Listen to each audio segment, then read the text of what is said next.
Hello बच्चों, कैसे हैं आप लोग।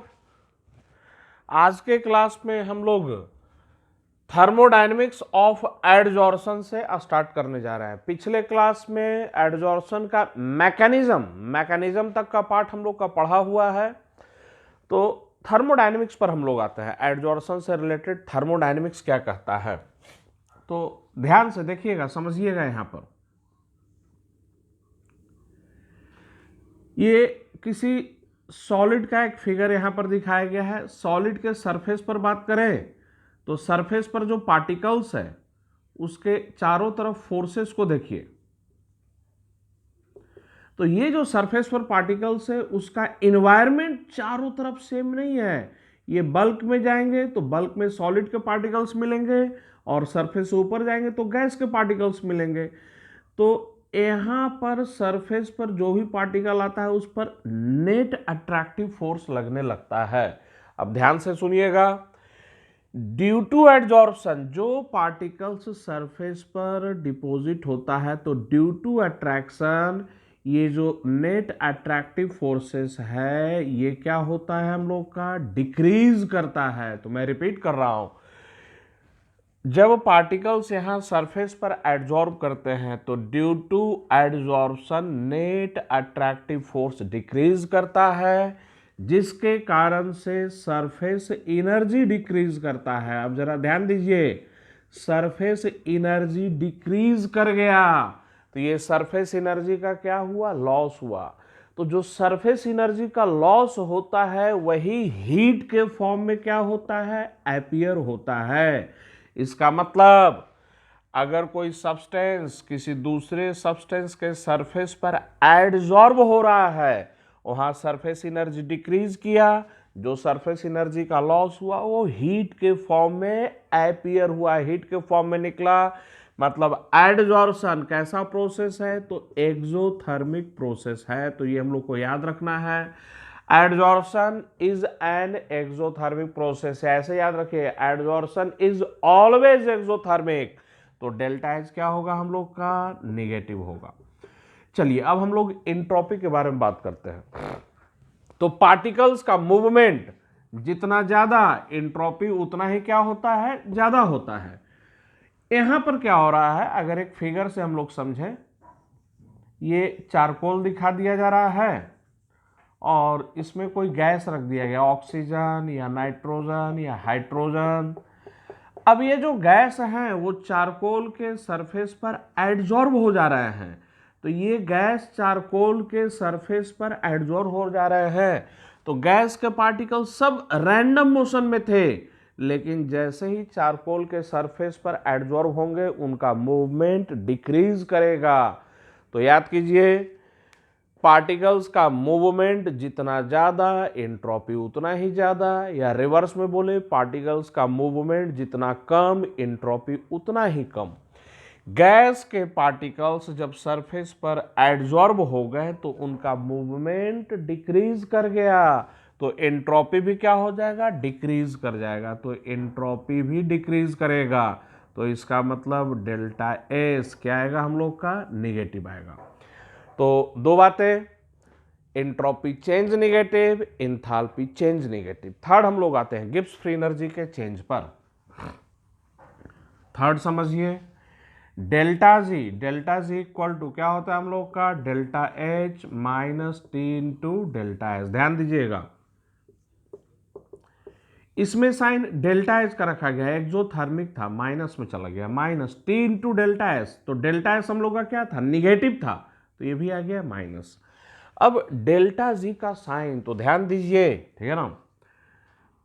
अगर हम लोग एक न्यूमेरिकल वैल्यू लेकर चले -200 समझने के लिए, और ये -100, तो ऑफ कोर्स डेल्टा जी क्या आएगा, हम लोग का निगेटिव आ जाएगा। तो ध्यान दीजिए, यहां पर डेल्टा एच का निगेटिव में सफिशियंट हाई वैल्यू हो, तो डाटा से ध्यान दीजिए, एक न्यूमेरिकल डाटा से डेल्टा एच का निगेटिव में सफिशियंट हाई वैल्यू हो तो डेल्टा जी क्या मिलेगा, हम लोग को निगेटिव मिलेगा। मैं फिर से रिपीट कर रहा हूं, इस न्यूमेरिकल डाटा पर ध्यान दीजिए, एक सिंपल डाटा लिया गया है। डेल्टा जी का नेगेटिव में सफिशियंट हाई वैल्यू हो, वो सफिशियंट हाई वैल्यू कितना हो, तो टी इंटू डेल्टा एच से क्या हो, बड़ा हो। मैं मैग्नीट्यूड की बात कर रहा हूं, ये 200 और ये 100 मैग्नीट्यूड की बात कर रहा हूं। तो अगर डेल्टा एच का magnitude T into delta H से ज्यादा हुआ तो डेल्टा जी क्या आ जाएगा हम लोग का, निगेटिव आ जाएगा।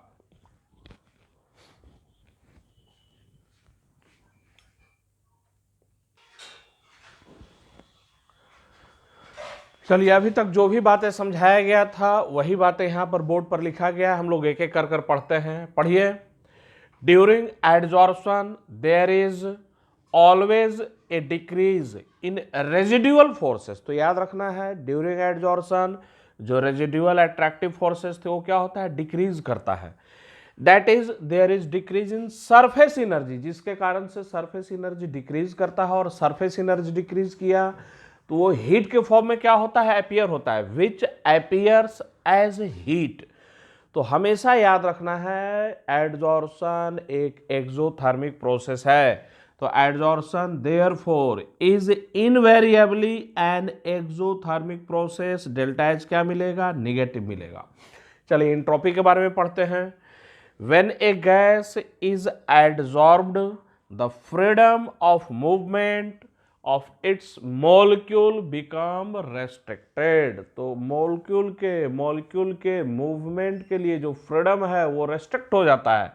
This amounts to decrease in the entropy of gas after adsorption। तो डेल्टा एस क्या मिलेगा, निगेटिव। तो delta H negative, delta S negative. Delta G पर आते हैं तो हम लोग थर्मोडायनेमिक्स में ऑलरेडी पहले पढ़ चुके हैं। ये डेल्टा एच का magnitude T into delta S से ज्यादा होगा तो डेल्टा जी क्या हो जाएगा, निगेटिव। या दूसरे तरीके से बोल सकते हैं, for sufficiently high negative value, फिर रिपीट कर रहा हूं मैं, for sufficiently high negative value of delta H, delta G can be negative.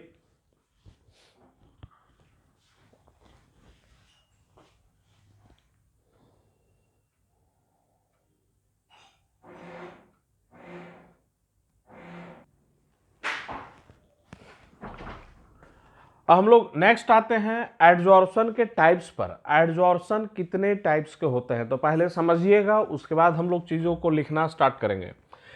Adsorption हम लोग का दो टाइप का होता है, एक फिजिकल एडजॉर्प्शन और दूसरा हम लोग का केमिकल एडजॉर्प्शन। तो एडजॉर्प्शन दो टाइप के होते हैं, पहला फिजिकल एडजॉर्प्शन, दूसरा केमिकल एडजॉर्प्शन।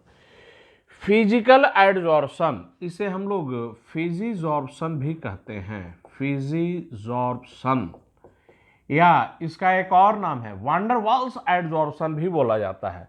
तो फिजिकल एडजॉर्प्शन, इसके दो नाम कौन कौन से, फिजिजॉर्प्शन या van der Waals adsorption. Chemical adsorption इसे हम लोग केमिजॉर्प्शन भी कहते हैं, केमिजॉर्प्शन भी कहते हैं। अब ध्यान से समझिएगा भाई, चाहे एडजॉर्प्शन किसी भी टाइप का हो, फिजिकल हो या केमिकल हो, पार्टिकल्स किसी दूसरे सब्सटेंस के सरफेस पर एडजॉर्ब हुए हैं, एक्यूमुलेट हुए हैं। तो अगर पार्टिकल्स किसी दूसरे सब्सटेंस के सरफेस पर जो एडजॉर्ब हो रहे हैं वो due to one der Waals force के कारण से, तो due to one der Waals force के कारण से एडजॉर्ब हो रहे हैं, तो वैसे एडजॉर्प्शन को हम लोग क्या बोलते हैं, फिजिकल एडजॉर्प्शन। और पार्टिकल्स किसी दूसरे सब्सटेंस के सरफेस पर एडजॉर्ब हुए और वहां पर केमिकल बॉन्ड का फॉर्मेशन हो गया, चाहे वो केमिकल बॉन्ड आयनिक हो या कोवलेंट कैसा भी हो, अगर adsorption due to formation of chemical bond के फॉर्मेशन के कारण से हुआ है, वैसे एडजॉर्प्शन को हम लोग क्या कहते हैं, केमिकल एडजॉर्प्शन। ये केमिकल बॉन्ड कोवलेंट आयनिक दोनों हो सकता है। चलिए नेक्स्ट पॉइंट को समझिए।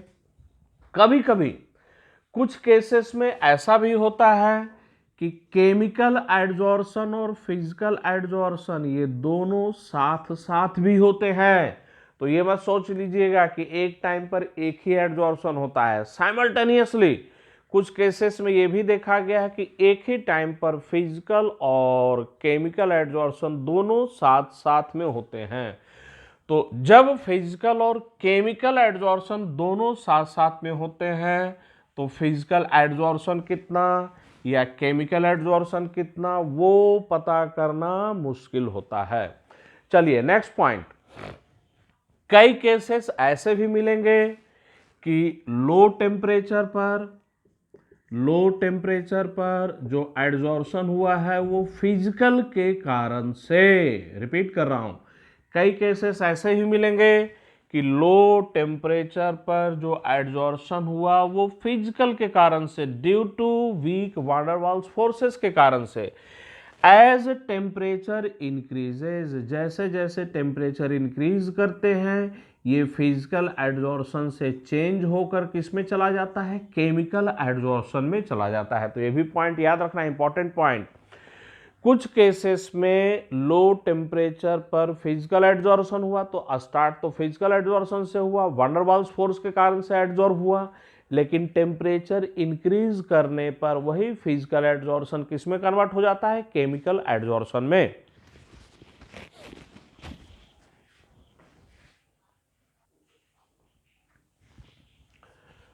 चलिए अभी तक जितना बताया गया है वही पॉइंट्स बोर्ड पर लिखे गए हैं, पढ़िए इसको। There are mainly two types of adsorption of gases on solids. तो मेनली दो टाइप के एडजॉर्प्शन होते हैं, कौन कौन सा? फर्स्ट फिजिकल एडजॉर्प्शन, दूसरा नाम फिजिजॉर्प्शन, और दूसरा नाम वान डेर वाल्स एडजॉर्प्शन। सेकंड में आते हैं, सेकंड कौन सा है? केमिकल एडजॉर्प्शन या केमिजॉर्प्शन। अब आगे पढ़िए। If accumulation of gas on the surface of solid occurs on account of weak van der Waals forces, the adsorption is termed as फिजिजॉर्प्शन। तो याद रखिएगा, van der Waals फोर्स के कारण से एडजॉर्ब हुआ है उसको फिजिजॉर्प्शन या फिजिकल एडजॉर्प्शन कहते हैं। when the gas molecules or atoms are held to the solid surface by chemical bonds. तो अगर केमिकल बॉन्ड के कारण से अगर सॉलिड सरफेस पर एडजॉर्ब हुए हैं, द एडजॉर्प्शन इज टर्म्ड केमिजॉर्प्शन। ये केमिकल बॉन्ड कोवेलेंट भी हो सकता है और आयनिक भी हो सकता है। The chemical bond may be covalent और आयनिक इन नेचर।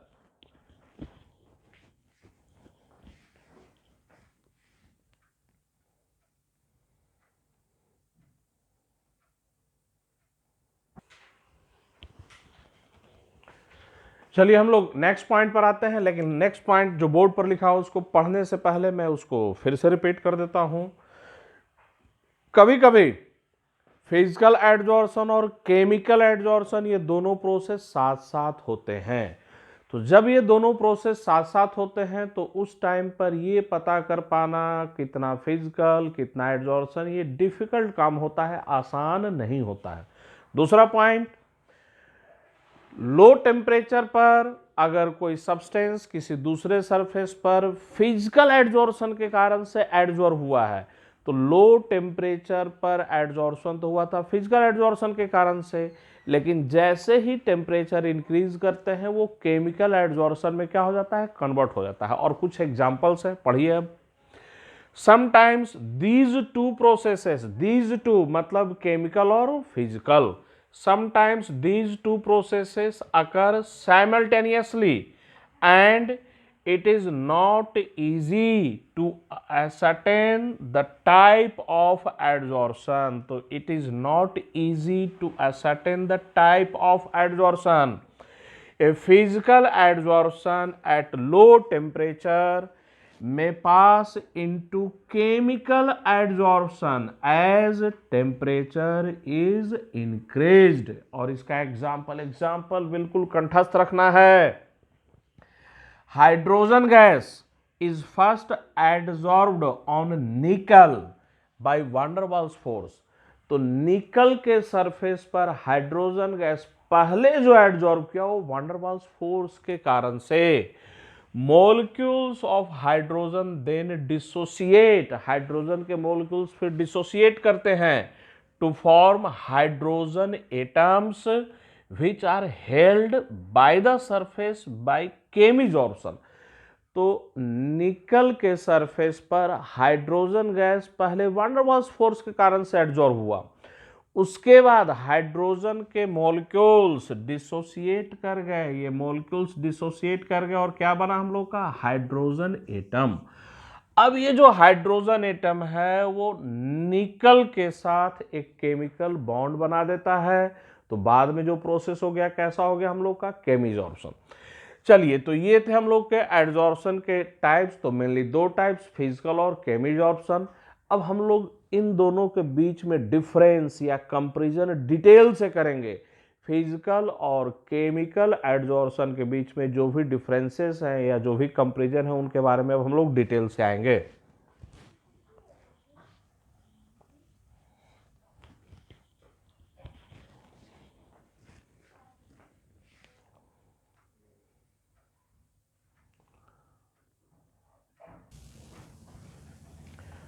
हम लोग नेक्स्ट आते हैं कंपैरिजन पर, फिजिसॉर्प्शन और केमिसॉर्प्शन में कंपैरिजन। तो पढ़िए, कंपैरिजन ऑफ फिजिसॉर्प्शन एंड केमिसॉर्प्शन। पहला पॉइंट हम लोग जानते हैं, फिजिसॉर्प्शन किसके कारण से, तो physical adsorption due to van der Waals forces के कारण से, और केमिसॉर्प्शन या केमिकल एडजॉर्प्शन किसके कारण से, तो caused by chemical bond formation. तो ये डिफरेंस हम लोग जानते थे।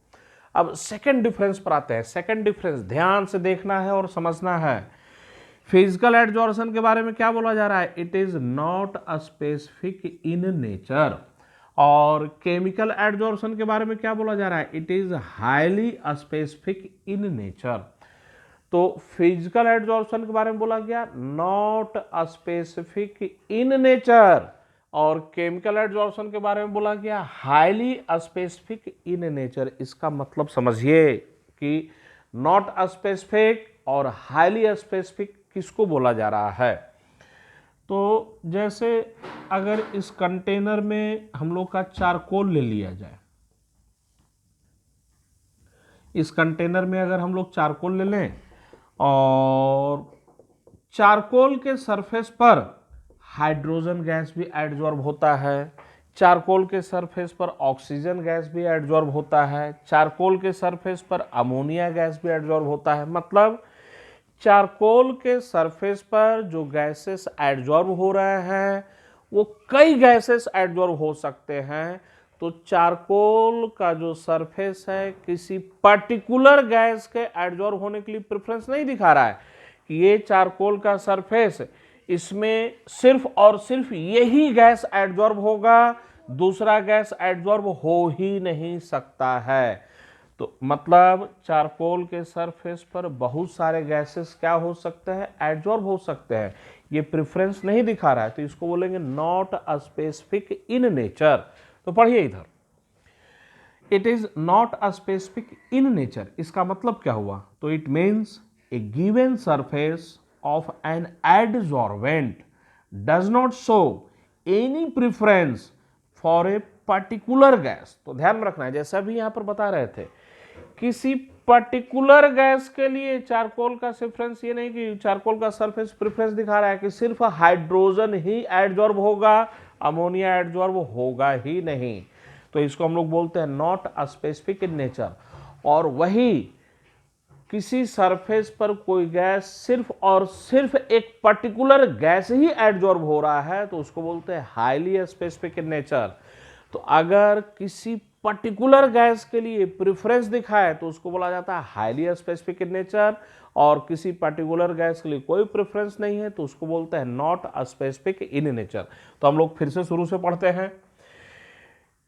Physical adsorption, it is not a specific in nature. Reason पढ़िए, तो it means a given surface of an adsorbent does not show any preference for a particular gas as the van der Waals forces are universal।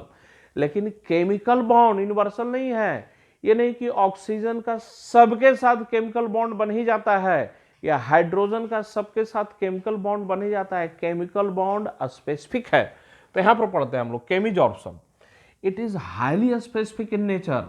तो यहां पर क्या ना है कि कोई पर्टिकुलर सरफेस पर कोई दूसरा गैस जो एडजॉर्ब हो रहा है तो सिर्फ और सिर्फ वही गैस एडजॉर्ब हो सकता है, उसके अलावा दूसरा कोई नहीं। तो कुछ एग्जांपल समझिए।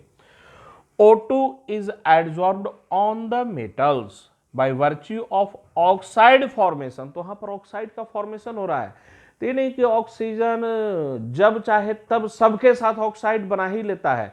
ऑक्सीजन कुछ मेटल्स के साथ ऑक्साइड बनाता है और कुछ के साथ नहीं बनाता है। And hydrogen is adsorbed by transition metals due to hydride formation. तो एक केमिकल बॉन्ड का फॉर्मेशन एक स्पेसिफिक नेचर का होता है, इसी कारण से केमिकल एडजॉर्प्शन को क्या बोला गया, हाईली स्पेसिफिक इन नेचर।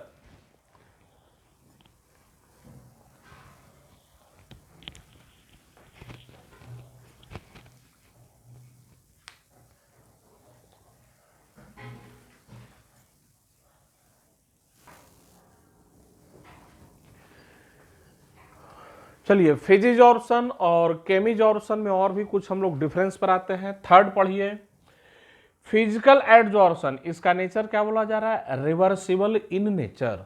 और केमिकल एडजॉर्प्शन, इसका नेचर क्या बोला जा रहा है, इरिवर्सिबल इन नेचर। समझिए भाई, यहां पर जो एडजॉर्प्शन हुआ है वंडरवाल्स फोर्स के कारण से, तो वो वीक है, उसको तोड़ना रिमूव करना क्या है, आसान है। और यहां पर जो एडजॉर्प्शन हुआ वो केमिकल बॉन्ड के कारण से, तो एक बार केमिकल बॉन्ड बन गया तो उसे तोड़ना, ब्रेक करना रिलेटिवली डिफिकल्ट है। तो यहां पर जो पार्टिकल्स एडजॉर्ब हुए वंडरवाल्स फोर्सेस के कारण से, जिसको तोड़ना ब्रेक करना आसान है। यहां पर जो एडजॉर्प्शन हुआ केमिकल बॉन्ड के कारण से, जिसका कि तोड़ना या ब्रेक करना थोड़ा क्या है, डिफिकल्ट है, इसी कारण से इसको बोला जाता है irreversible in nature.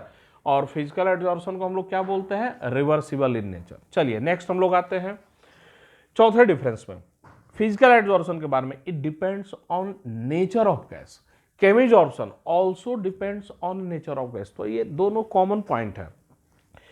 Physical adsorption और केमिकल एडजॉर्प्शन दोनों गैस के नेचर पर डिपेंड करते हैं, लेकिन रीजन अपना अलग अलग है। तो फिजिकल एडजॉर्प्शन वो भी गैस के नेचर पर डिपेंड करता है, केमिकल एडजॉर्प्शन वो भी गैस के नेचर पर डिपेंड करता है। फिजिकल एडजॉर्प्शन में हम लोग पढ़ते हैं, ये पॉइंट ध्यान में रखना है, जिस गैस में अगर दो गैस में कंपैरिजन कर रहे हैं, gas A and gas B, दो गैस में कंपैरिजन करें तो हमेशा ध्यान दीजिएगा जिस गैस के मॉलिक्यूल्स में अट्रैक्शन ज्यादा होगा वो ज्यादा एडजॉर्ब होता है इन कंपैरिजन टू, किसके कंपैरिजन में, तो जहां पर मोलिकुलर अट्रैक्शन कम है। तो हमेशा ध्यान में रखिएगा, more is the molecular attraction, more is the adsorption. तो ये पॉइंट याद रखना है, gases having more attraction are adsorbed more than gases having low attraction. चलिए उसके बाद हम लोग इधर आते हैं केमिकल एडजॉर्प्शन में। तो ये भी गैस के नेचर पर डिपेंड करता है। कैसे, तो भाई यहां पर केमिकल बॉन्ड का फॉर्मेशन होता है, तो हर मेटल के साथ सारे गैस केमिकल बॉन्ड थोड़ी बना लेते हैं। ऑक्सीजन ऑक्साइड के फॉर्मेशन के कारण से एडजॉर्ब होता है, हाइड्रोजन हाइड्राइड के फॉर्मेशन के कारण से एडजॉर्ब होता है। तो पढ़िए, also depends on nature of gas, gases which can react with the adsorbent, so केमिजॉर्प्शन। भाई जो गैसेस एडजॉर्बेंट के साथ केमिकल बॉन्ड का फॉर्मेशन करेगा, जो रिएक्ट करेगा, वही ना केमिजॉर्प्शन को शो करेगा। चलिए पांचवा point, enthalpy of adsorption is लो। और केमिकल एडजॉर्प्शन में क्या बोला गया है, enthalpy of adsorption is high. तो थोड़ा समझिए, केमिकल बॉन्ड का फॉर्मेशन हुआ है और यहां पर वंडरवाल्स फोर्सेस इन्वॉल्व है, तो वंडरवाल्स फोर्सेस वीक होता है, केमिकल बॉन्ड हम लोग का क्या है, स्ट्रांग है। तो स्ट्रांग बॉन्ड, जितना स्ट्रांग बॉन्ड का फॉर्मेशन होगा, एनर्जी या हीट उतना ही ज्यादा क्या होगा, रिलीज होगा। तो enthalpy of adsorption is high, क्यों, तो because of chemical bond formation. और enthalpy of adsorption is low, क्यों, तो ड्यू टू वंडरवाल्स फोर्सेस के कारण से। तो यहाँ पर वांडरवाल्स वीक फोर्सेस है, यहाँ पर केमिकल बॉन्ड एक स्ट्रॉन्ग बॉन्ड हम लोग का यहाँ पर बन रहा है, तो यहाँ पर एनर्जी ज़्यादा रिलीज होता है और फिजिकल एड्जॉर्प्शन में एनर्जी कम रिलीज होता है। डाटा तक याद रखना है, नीट की तैयारी करने वाले स्टूडेंट्स बिल्कुल डाटा तक याद रखिएगा। फिजिकल एड्जॉर्प्शन में इंथैल्पी ऑफ एड्जॉर्प्शन का रेंज 20 से 40 किलो जूल पर मोल, और केमिकल एड्जॉर्प्शन में ये रेंज कितना होता है तो 80 से 400 किलो जूल पर मोल।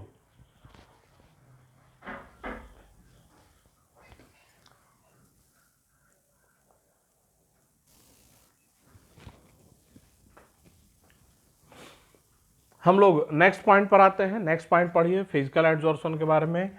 अभी जितने भी पॉइंट्स लिखे गए हैं सब सेल्फ एक्सप्लेन्ड है, सारे पॉइंट्स को खुद से भी पढ़कर हम लोग क्या कर सकते हैं, समझ सकते हैं। सेल्फ एक्सप्लेन्ड, कहीं कोई एक्सप्लेनेशन की जरूरत नहीं है, लेकिन एक एक कर कर पढ़ते हैं। याद रखिएगा फिजिकल एड्जॉर्प्शन, तो low temperature is favourable. Physical adsorption के लिए फेवरेबल कंडीशन क्या है, लो टेम्परेचर। आगे नेक्स्ट पढ़ते हैं, it decreases with increase of temperature, तो टेम्परेचर को इंक्रीज करने पर फिजिकल एड्जॉर्प्शन डिक्रीज करता है। इसके लिए फेवरेबल कंडीशन कौन सा है, तो लो टेम्परेचर।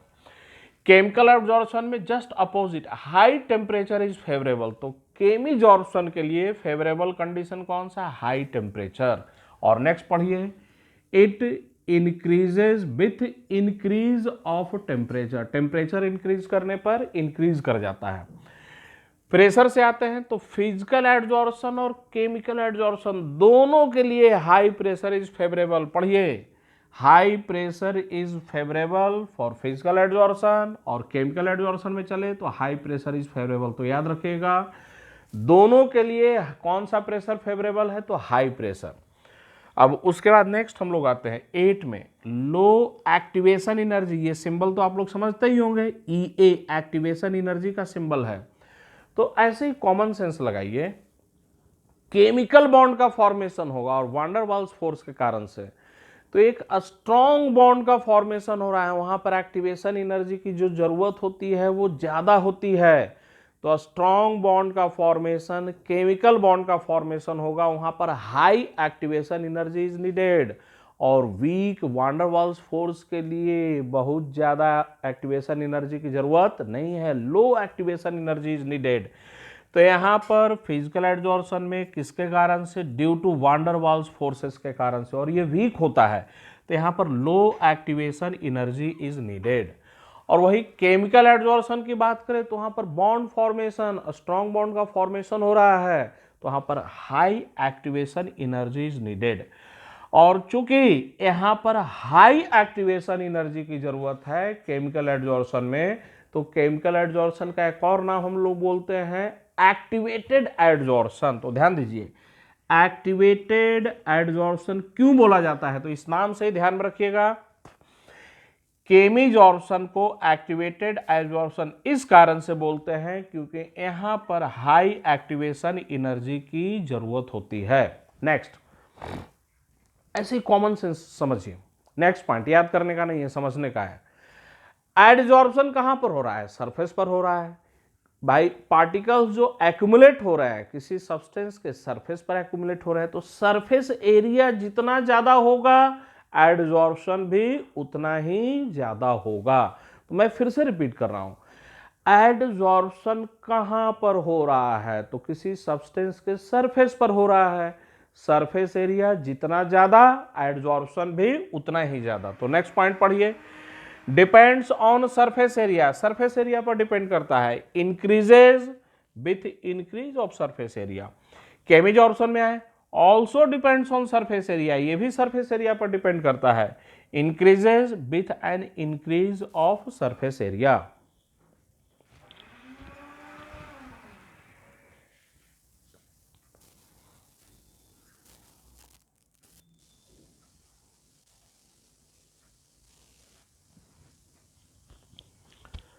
हम लोग लास्ट पॉइंट पर आते हैं। लास्ट पॉइंट पर फिजिकल एड्जॉर्प्शन में देखिए क्या लिखा गया है, it results into multi molecular layer. तो यहाँ पर जो एड्जॉर्प्शन हुआ वहाँ पर कई लेयर में हो जाता है।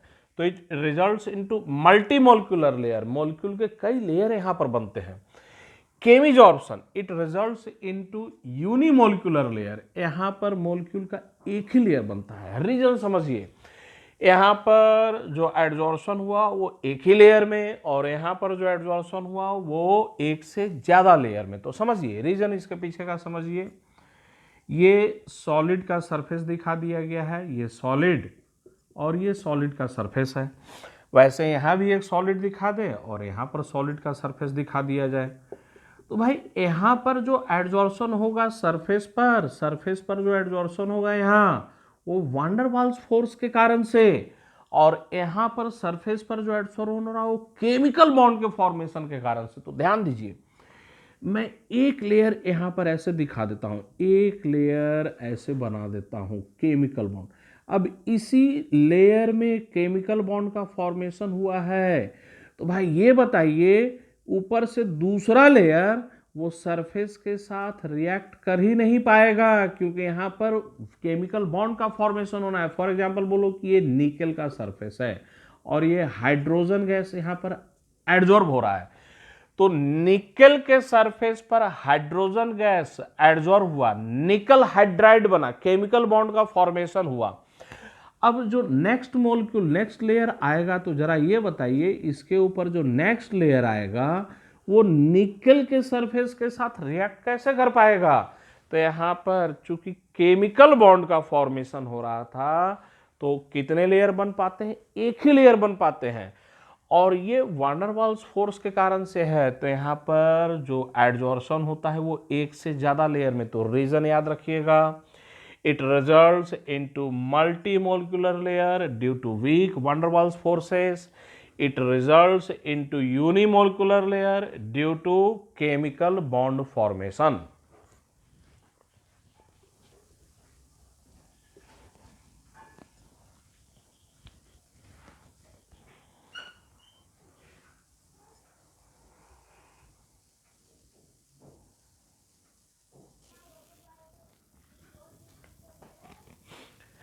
हम लोग नेक्स्ट टॉपिक पर आते हैं, एडजॉर्प्शन आइसोथर्म। एडजॉर्प्शन आइसोथर्म किसे कहते हैं पहले समझिए, लेकिन एडजॉर्प्शन आइसोथर्म को समझने से पहले कुछ टर्म्स को हम लोग समझ ले जो यहाँ पर यूज करने जा रहे हैं, कुछ सिंबल्स को। एक्स सिंबल हम लोग यूज करेंगे मास ऑफ गैस एडजॉर्ब्ड। अभी देखिएगा, अभी कॉपी में कुछ भी नहीं लिखना है, अभी सिर्फ समझिए। ये जो टॉपिक हम लोग पढ़ने जा रहे हैं वो रटने वाला टॉपिक नहीं है, बिल्कुल मैथमेटिकल न्यूमेरिकल पार्ट है ये। तो ये एडजॉर्प्शन का हम लोग न्यूमेरिकल पार्ट पढ़ने जा रहे हैं, तो ये प्योर कॉन्सेप्चुअल टॉपिक है, समझने वाला टॉपिक है। तो पहले समझिए चीज़ों को। एक्स क्या है? एक्स सिंबल, तो मास ऑफ गैस एडजॉर्ब्ड, गैस का जितना भी मास एडजॉर्ब्ड हुआ